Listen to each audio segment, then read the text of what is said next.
마태복음 26장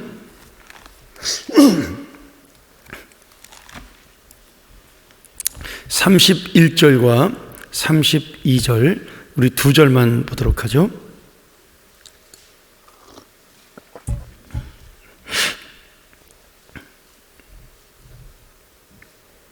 우리 같이 한번 주님의 은혜를 구하면서 함께 봉독하도록 하겠습니다.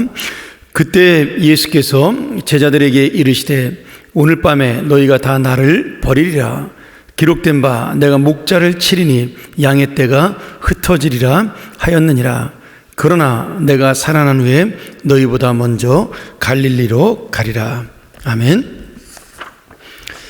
오늘 이 마태복음 26장의 말씀은 이제 점점 예수님께서 십자가의 죽음으로 가시는 그런 내용이 확대되어 가는 그런 말씀을 우리에게 전해주고 있습니다. 우리가 이전 말씀에 보면 예수님께서 6월절 최후의 만찬을 위해 준비하시고 또 그리고 제자들과 함께 그 만찬을 하시는 모습을 볼 수가 있죠.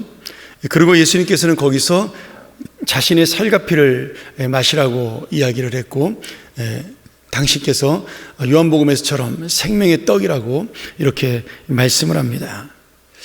그런데 이 최후의 만찬 속에 가장 중요한 것은 지금 예수님이 죽을 것을 이 제자들에게 말씀하시면서 제자들이 자신을 배신할 것이라고 그렇게 예언을 하십니다. 특별히 가룟 유다에게는 직접적으로 나를 팔 제자가 있고 바로 네가 그 사람이라고 그렇게 이야기하는 그런 장면을 우리가 볼 수 있습니다.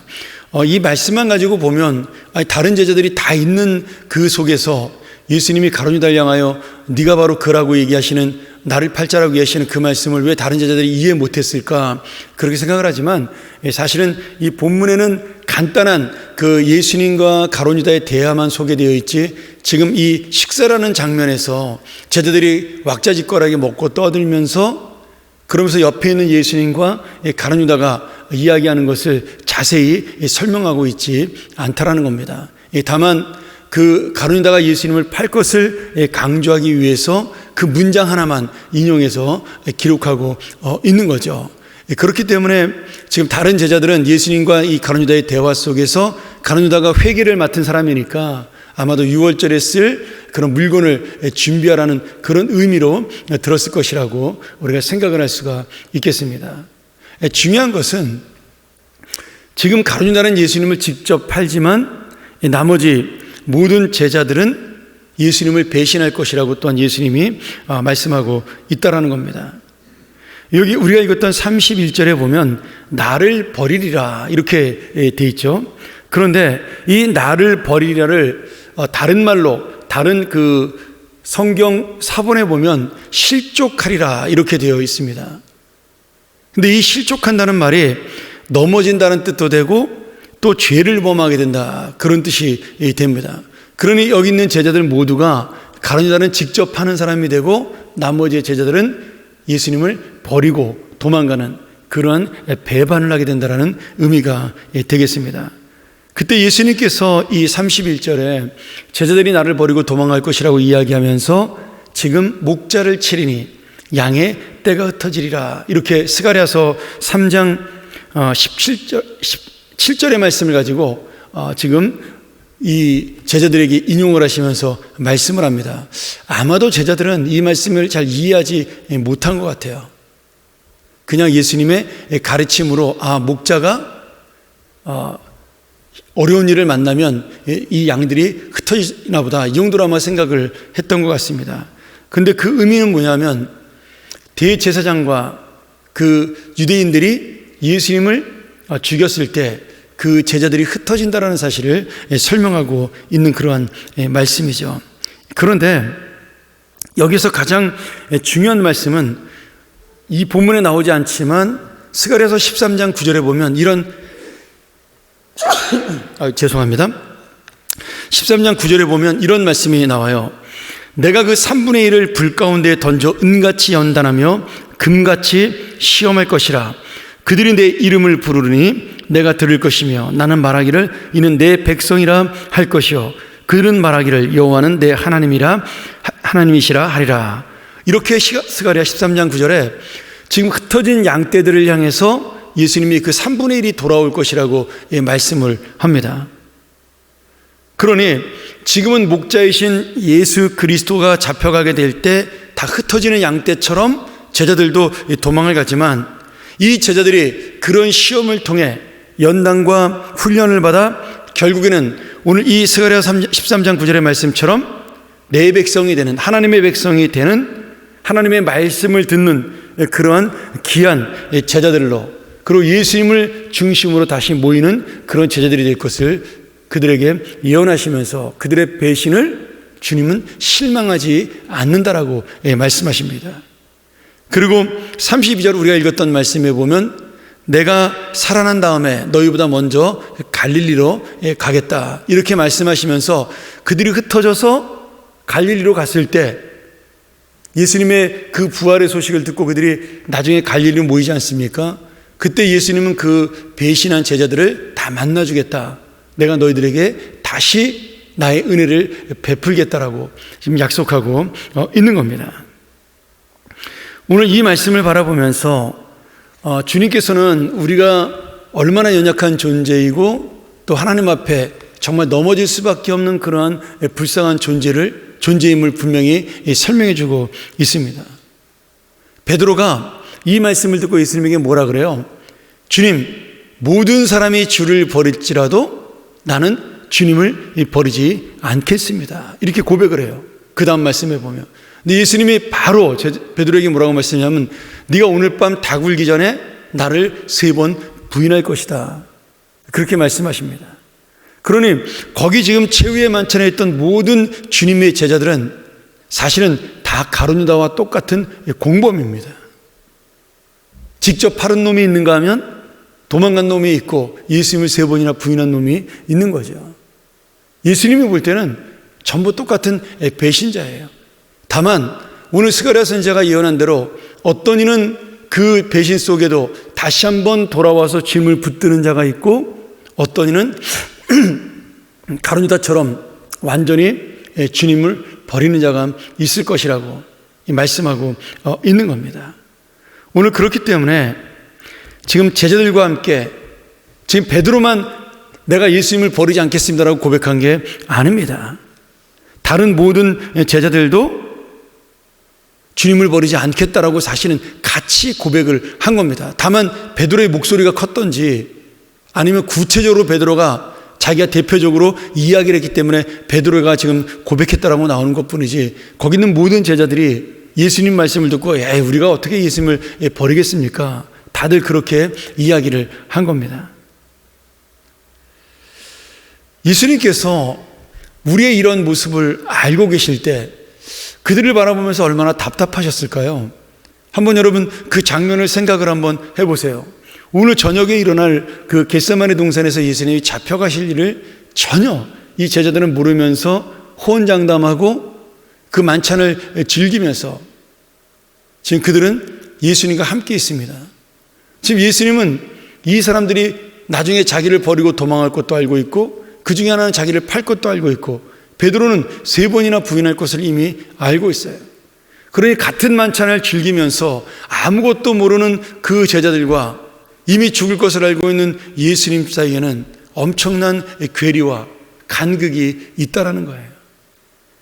예수님에게 있어 이 최후의 만찬은 다시 한번 내가 그 연약한 제자들을 붙들고 내가 저들을 끝까지 인도하겠다라는 그런 어떤 사랑의 결단과 약속이 담겨있는 만찬입니다. 사람의 즐거움으로 끝나는 만찬이 아니라 그 안에는 저들과 함께 내가 끝까지 저들을 인도하겠다라는 주님의 사랑이 담겨있는 만찬이고요. 이 제자들은 그저 그 자리에서도 예수님이 높은 사람이 되면 나는 어느 자리에 설까라고 생각을 하면서 자기들의 희망찬 미래를 바라보면서 지금 이 만찬을 즐기고 있는, 참으로 어떻게 보면 정말 이 만찬에 있는 이 사람들의 생각이 너무나 우리에게는 의미심장하게 다가오는 거죠. 근데 어쩌면 우리가 살아가는 인생이 또는 우리가 드리는 예배가 아니면 내가 주님 앞에 살아가는 그 모든 사역들이 바로 이러한 것일 수 있다는 겁니다. 주님은 우리의 연약함을 아시고 우리가 불충성할 것도 아시고 낙심할 것도 아시고 그러면서도 끝까지 우리와 함께 하시고 우리를 붙드시는 그런 은혜를 베풀어 주시면서 우리와 동행하십니다. 근데 우리는 수도 없이 그 많은 순간순간 속에서 예배를 드리는 순간에도 아니면 주님의 일을 봉사하는 순간에도 내가 하나님의 그 자녀로 살아가는 그 순간에도 나는 끊임없이 이 베드로와 제자들처럼 다른 생각으로 예수님과 다른 마음으로 아니면 예수님의 뜻을 알지 못하고 그저 어리석게 우리는 살아가고 있다라는 거죠.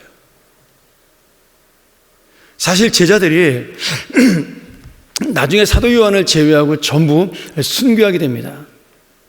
근데 그들이 이 순교하는 그 자신들이 볼 때는 은혜고 영광이겠죠. 근데 그런 아픔을 겪으면서 순교된 이유가 어디냐면 저는 이 최후의 만찬에서 끝까지 자신들의 배신을 알면서도 사랑의 눈으로 바라봐 주시고 그 연약함을 인도하시면서 그들을 끝까지 이끌고 감람산으로 가서 기도하자라고 말씀하시는 그 예수님의 모습을 이 제자들은 기억하고 있었기 때문입니다.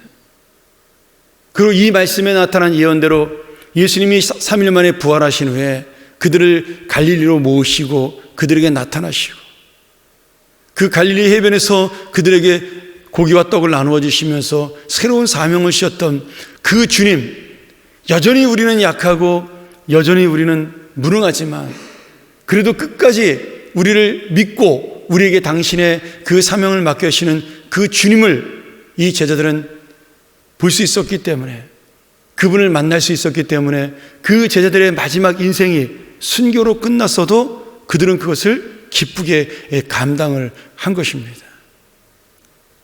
오늘 여러분 우리가 내일 성례식을 행하고 또 이제 한 주간 고난주간과 또 부흥 우리가 집회를 하고 부활절을 맞이합니다. 그 시간마다 우리는 어쩌면 주님의 그 고난의 은혜보다는 내가 원하는 것을 찾는 사람일 수도 있고 이 제자들처럼 주님의 그 정말 죽음에 대하여 깊이 있는 생각보다는 오늘 내가 힘들고 내가 어려운 것 때문에 더 시간을 보내는 아니면 더 생각을 많이 하는 그런 인생이 될 수도 있다는 거죠. 그런데 주님께서는 우리의 그런 모든 연약함을 알고 계시다라는 거예요. 우리가 이 약속과 결심, 내가 주님을 절대 배신하지 않겠다라고 내가 그렇게 다짐했던 나의 결심과 약속도 내가 어쩔 수 없이 잊어버릴 수밖에 없고 놓칠 수밖에 없는 그런 죄인이요 연약한 자라는 사실을 알기에 오늘 그 순간에도 우리를 이해하고 붙들어 주시는 겁니다. 사람은요 어떻게든지 자기가 원하는 것을 이루기 위해서 달려갑니다. 한번 우리의 마음을 잘 생각을 해보세요. 내가 하고 싶은 일을 포기한 적이 이 인생에서 몇 번이나 될까? 사실 저만 해도 제 인생에 원하는 일을 포기해 본 적이 그렇게 많지 않습니다. 내가 하고 싶은 일을 꼭 하려고, 근데 그것이 사실은 주님이 원하는 일인지 내가 원하는 일인지 그런 생각보다는 일단 내가 이것을 좋아하는 거니까 내가 하고 싶은 거니까 이루고 싶은 욕망이 내 안에 자리 잡고 있다라는 거예요. 그러기에 우리가 베드로의 고백처럼 내가 주님을 죽어도 배반하지 않겠다라는 이 고백이 얼마나 허무한 고백인지 우리가 알 수가 있는 겁니다. 우리는 단 하나의 물질도 단 하나의 땅도 단 하나의 마음도 포기하기 쉽지 않은 사람들입니다. 오늘 예수님께서는 그걸 알고 제자들에게 말씀하고 있는 거예요. 그들이 주님의 살과 피를 먹는 것이 무엇인지를 깨닫게 되는 그 순간이 오기를 주님은 끝까지 기다리고 계신 겁니다. 사랑하는 여러분, 오늘 이 말씀을 통해서 내가 다시 한번 어떤 사람인지를 알고 주님 앞에 우리가 서야 하며 주님 앞에 엎드려야 할 것입니다. 저와 여러분 모두는 어쩔 수 없는 죄인입니다. 오늘 우리는 교회 문 밖을 나가면 다시 내 욕심으로 돌아가고 내 야망으로 돌아가는 그러한 사람들이에요. 그런데 너무나 감사하게도 주님은 이런 우리를 버리거나 부인하거나 포기하지 않으시고 하나님의 사람으로 인정하시고 함께 역사하시며 우리와 동행해 주시는 거죠. 그리고 우리에게 사명도 맡겨 주시는 겁니다. 이제 문제는 뭐냐? 예수님의 부활을 보고 깨달은 베드로와 제자들처럼 내가 이 정도밖에 되지 않는 사람인데 주님은 나에게 내 양을 먹이라고 말씀하시는구나. 주님의 십자가를 지라고 말씀하시는구나. 그것을 깨닫고 돌아가는 부활 후의 제자들이 될 것이냐, 아니면 여전히 감람산에 가서도 예수님의 죽음을 모르고 쿨쿨 잠을 자면서 내가 원하는 것, 내가 내 육신이 원하는 것을 향하여 달려가는 자가 될 것이냐. 오늘 그 차이가 있는 거죠. 오늘 어제의 제자와 오늘의 제자, 내일의 제자는 똑같은 모습을 가지고 있습니다. 그런데 어제의 제자와 오늘의 제자, 내일의 제자는 또 다른 삶을 살아갑니다. 오늘 우리가 같은 모습, 같은 믿음, 같은 마음으로 이 자리에 앉아 있지만 또다시 내일 이 주님의 말씀을 깨닫고 살아가는 자와 그저 여전히 내 마음대로 살아가는 자와 엄청난 주님의 차이가 있을 것이라고 믿습니다. 오늘 이 말씀을 통해서 다시 한번 내가 얼마나 약한 존재인가를 주님 앞에 내려놓고 그 은혜를 구하면서 정말 나와 그래도 함께 하시는 그 주님을 붙드는 이 아침이 되기를 소원하고요. 내일 있을 성례와 그리고 우리가 한 주간 동안 보내는 고난주간이 바로 그 주님을 붙들고 우리가 죄인 됨을 고백하며 하나님의 은혜 앞에 엎드리는 한 주간이 되기를 주의 이름으로 간절히 축원합니다. 우리 이 시간 한번 같이 이 말씀 의지하면서 기도하기를 원합니다.